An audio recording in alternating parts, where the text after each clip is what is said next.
ารที่เข้าแล้วก็เอาลานพร้อมบ้านเจ้าเฮือนหลังนี้เซียวศาสตร์ทางด้านการเฮ็ดกล่องเกมสิไปอบุญอยู่ใช่นี่บ้านตะลุงอันนี้แน่งาวกับปี้เพิ่นอยู่นี่เวลาเหยาเขาเจ้าจะเป่าเดินตามประเพณีของเขา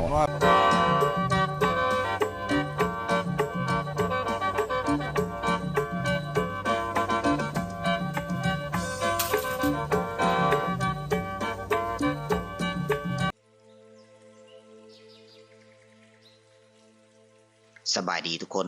นี่คือบ้านมานายแปลความเฮานั่นก็คือบ้านมามีนั่นเองเพิ่งในเมื่อก่อนนะบ้านนี้จะเป็นมีตะโกมามีนะฉะนั้นเขาเจ้าจึงซื้อว่าบ้านมามีหรือศัพท์ทางการที่เขาเจ้าเอิ้นว่าบ้านละโกจะเป็นกาจำนี่ในกาจำเป็นบ้านละโกเมืองเซปูนแขวงสวรรณเขตหมู่บ้านนี้ห่างจากเทศบาลเมืองเซปูนมา68กิโลเมตรก็จะฮอดหมู่บ้านละโกก็ซึ่งเป็นหมู่บ้านของชนเผ่าตีได้ก็มีวัดวาอารามเพราะว่าชาวบ้านเขตนี้เขาเจ้าซื้อถือผีเป็นหลักผีปู่ผียาผีป่าผีดงฉะนั้นประวัฒนธรรมของเขาเจ้านี่ในเมื่อมีคนเสียชีวิตเขาเจ้าก็จะตีกองเฮ็ดบุญละปืบทุกคนเขาเอิ้นว่าละปืบเขาเจ้าจะตีกองนะบ้านเฮาเอิ้นว่าบุญแจกเขาเป็นบ้านชนเผ่าที่ใหญ่ที่สุดของเขตนี้อยู่ในเขตตะแสงละโกนี่ก็ถือว่าบ้านละโกนี่ก็เป็นบ้านที่ใหญ่ก็มีอยู่ประชากรประมาณ500ปลายกว่าคนนะก็พื้นฐานการลงชีวิตก็แม่นเฮ็ดไร่ปลูกข้าวแล้วก็เฮ็ดนานํอยู่เขตนี้เขาเชื่อสายาว่า4เดือนแดด8เดือนฝนฉะนั้นเขาเจ้าจะได้เฮ็ดนาได้ทั้งฤดูแล้งฤดูฝนหน้าแล้งหน้าปีได้แสดงว่าพื้นฐานการลงชีวิตนี่แน่นหนาถาวรและมีอาชีพที่มั่นคงมีเฮือนแปลนหลายหลังแล้วก็ค่อนข้างเป็นบ้านที่มีอยู่มีกินแล้วทุกคนครอบครัวทุกอย่างก็ยังมีหลายไปเลย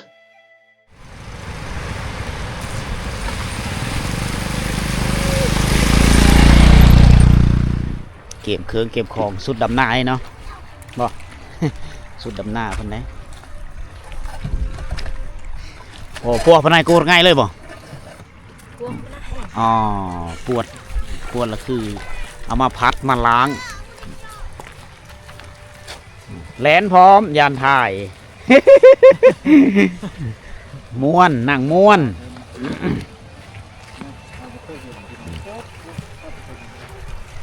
เอาอันคือภาพรวมอยู่ในชิลิมแม่น้ำห้วยตึงทุกคนเลยนะเอานี่เฮิร์ดพอบ้านแปลงรถอยู่นี่เลยเนาะอ๋อเป็นหานซ้อมแปลงเป็นยังรถไถเพ่อ๋อแปลงเองแปลงเปลี่ยนแปลงเองหนาววะสแงดอย่างรถยางนั้นมาขายเอาพอได้แก้ไขอยู่ในเขตชนบทมีของน้ำพร้อมเลยอันนี้เฮือนพ่อบ้านเพิ่นเองโอ้ตาดงปูดเลยแกปูดมาแล้วเฮือนก่อเฮือนนั้นหมดแล้วแถวนี้โอ้เฮือนใหญ่โตมโหฬารทุกคนเลยโอ้กินอยู่พี่แหละจะเป็นเฮือนในอนาคตกำลังสิสำเร็จการค้าการขาย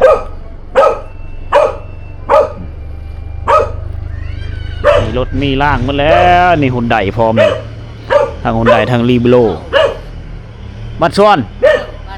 อ๋อบัดจอนโจรมาให้โอ้เมื่อประดงไงตรงไหนนั่นมาก่อนตาเอาไหนลูกชายเฮ็ดเฮือนอยู่เฮือนนอนอยู่พี่เนาะ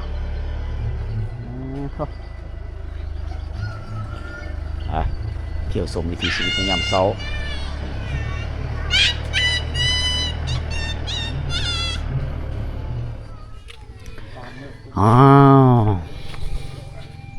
เฮิร์นโบฮันดังเดิมยังหลายหลังนะโซนนี้เลยเฮิร์นเก่าเฮิร์นแก่บัดส่วนสารทิพเข้าบ่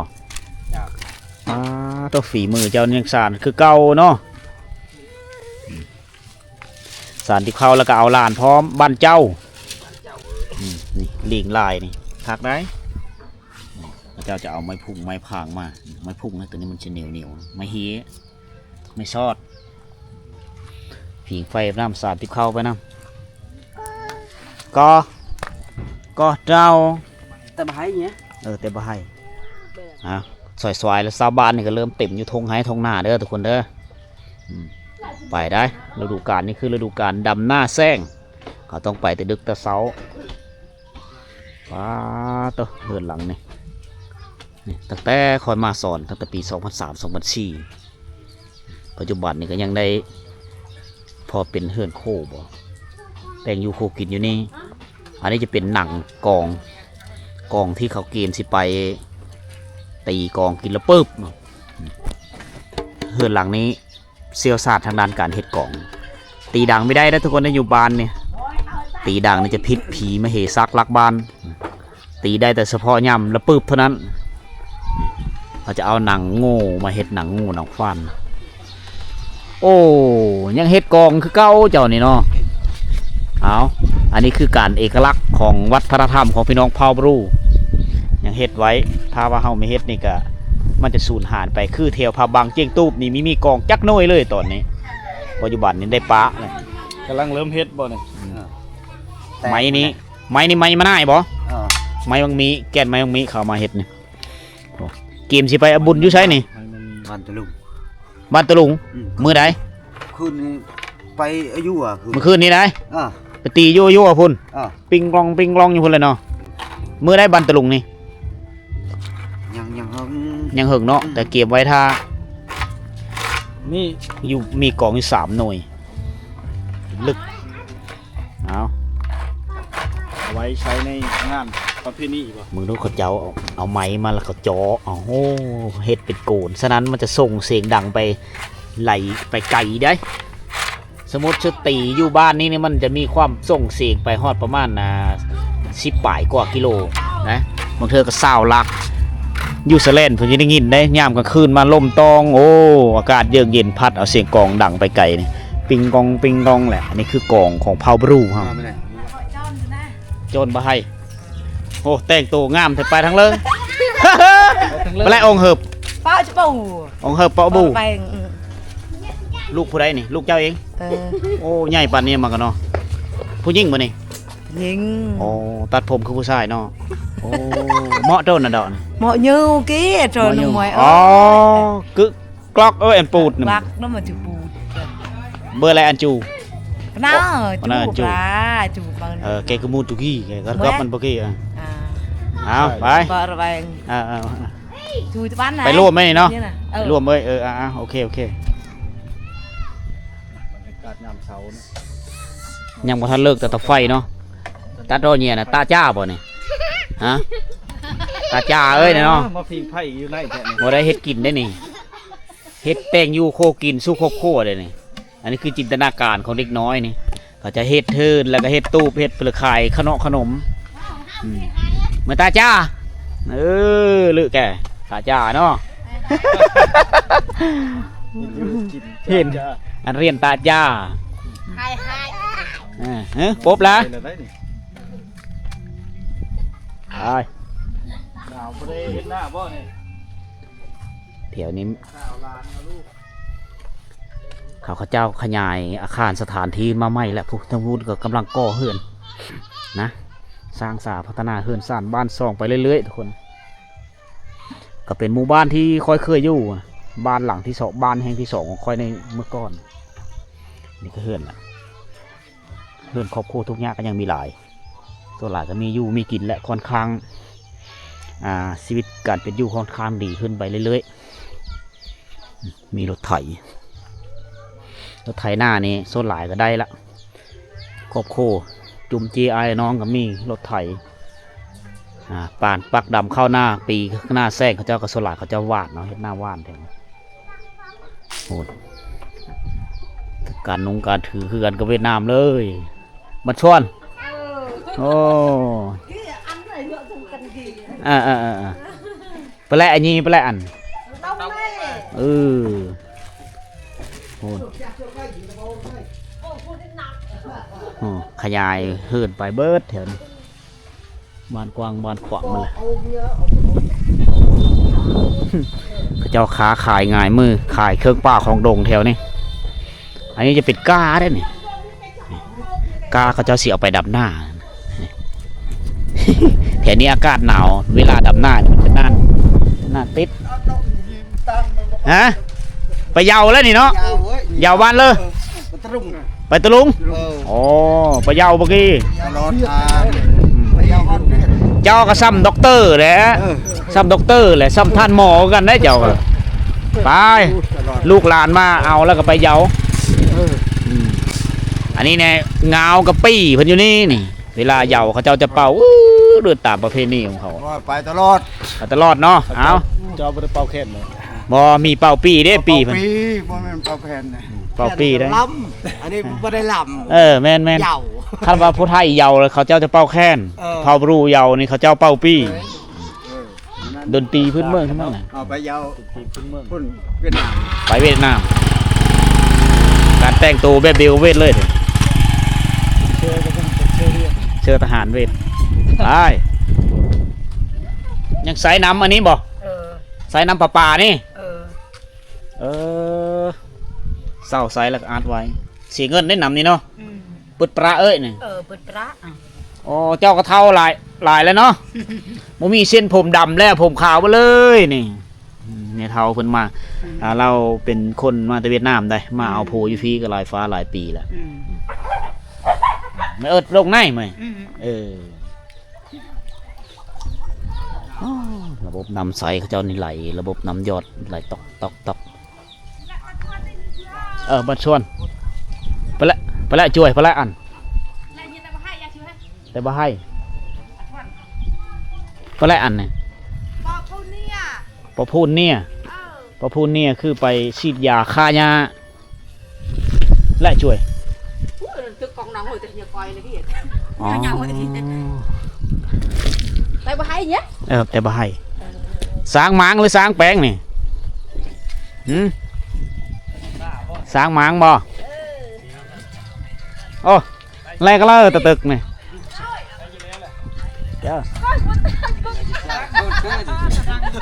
ไพ่เป็นช้างแปลงโตบ่สบัดเนี่ยเนาะเกมไถหน้าดำหน้าเนาะตกน้ำบ่ตกน้ำบ่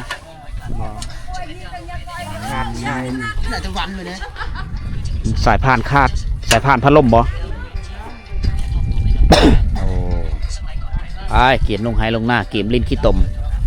เคยลิ้นขี้ตมเคยงมหอยกี้หรือแล้วนี่อ๋อกระไดหนูก็ดกน้ำมือกระไดหนูฮะเอาเมียแล้วบ่ยังบ่เอากลางแล้วพอหางพอหางเมียปะหรือพอหางปะเมียเท่าเนี่ยฮะเนี่ย เท่าเอ้ยเท่าเต้อย่าใช้ให้ว่าเนี่ยเท่านึง เท่า ให้ กั เอา น ขาเท่านึงมาช่วยให้เนี่ยนะให้จูตะโกงหน่อย อ๋อจูตะโกง จูเตะบอยตะโกงอ๋อ จูตะโกงนั่นคือมาแต่ซีโปน มาไปญี่ปุ่น คำว่าบอยนี่แม่นไปดูหม้อดูหม้อน้ำหม้อพื้นเมืองอ๋อนี่อูมลูกไข่หลานมันนะยามเช้า แล้วจะมึงรู้ดูกี่ยากอ่ะ มา บ่ได้เพาะทางเรือเนาะเอาลาน ลงเดะไปไหนไปไล่อันไปไล่อัน ปลา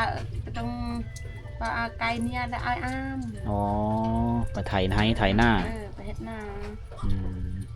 กินน้ำฮอน น้ำต้ม น้ำต้ม ยา กินยาเจ้าบ่สบาย บ่สบายเลยอยู่ไผ อายุไฟเกิดลูกใหม่ผู้ชายบอกใช่ไหมผู้ชายอ๋อเวียดนามเลยนี่รถคันนี้อ๋อตายแล้วบ่นี่ พอได้ใต้แล้ว ฮะ นั่น คือบ่ขี้มัน มันง่อยต้นเนี่ยลำไส้ อ๋อโกนแม่นครับตัวตาจ้าดึงตัวเปิงเนาะ แต่ดง ตาจ้าปกแปกหน้าเวไหน โอ้คนเฒ่านอนอยู่ตารางว่าคนเฒ่านอนตารางเนาะสบายขึ้นสบายลงเอ็นเปาะงวยเปาะเจ้า เอ็นอ๋อเท่าหนึ่งไปโอ้เท่าหนึ่ง เนี่ยนะได้ผู้เฒ่าเราก็เคยนอนตารางได้ผู้เฒ่าได้คนหนุ่มคนหันคนแห้งขึ้นนอนเทิง เท่าหนึ่งแต่แซม เออเฮ้ยมาเฒ่าแต่เฮายังเฒ่าเด้อ่ะเล็งตัดภาพมาที่เฮือนสี่หลังบ้านสี่หลังตั้งอยู่บนดอยทุกวิถีชีวิตชาวดอยย้อนแสงหน่อยนึงทุกคนมาแต่เชื่อเลิกคือหลายคนแทนนี้มันชวนและองค์ไหมปะเนี่ยพอจุแหละจุโบอ๋อ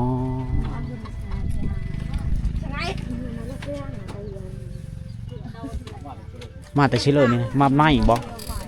มาแต่วันไหมอ๋อมายามไอ้น้องบ่โอ้บ้านส่วน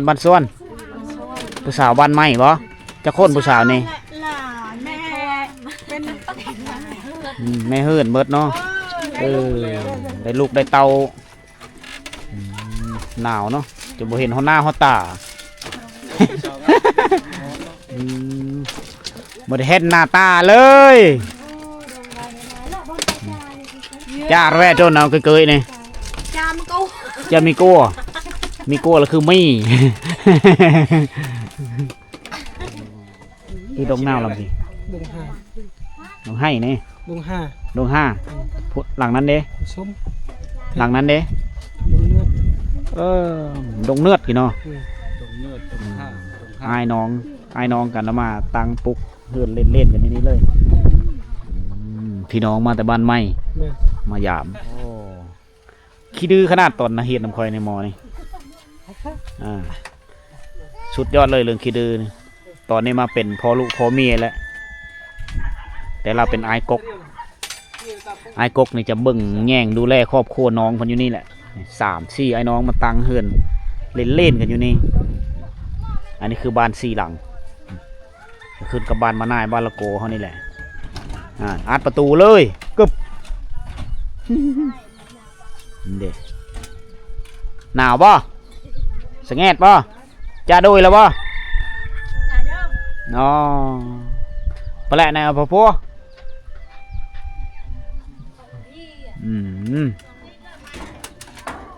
ตาย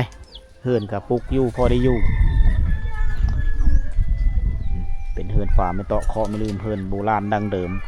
แต่ยังใครแต่ว่ามีสังกะสีการใช้เขาเจ้าก็ไฟฟ้าโซลาร์เซลล์เลย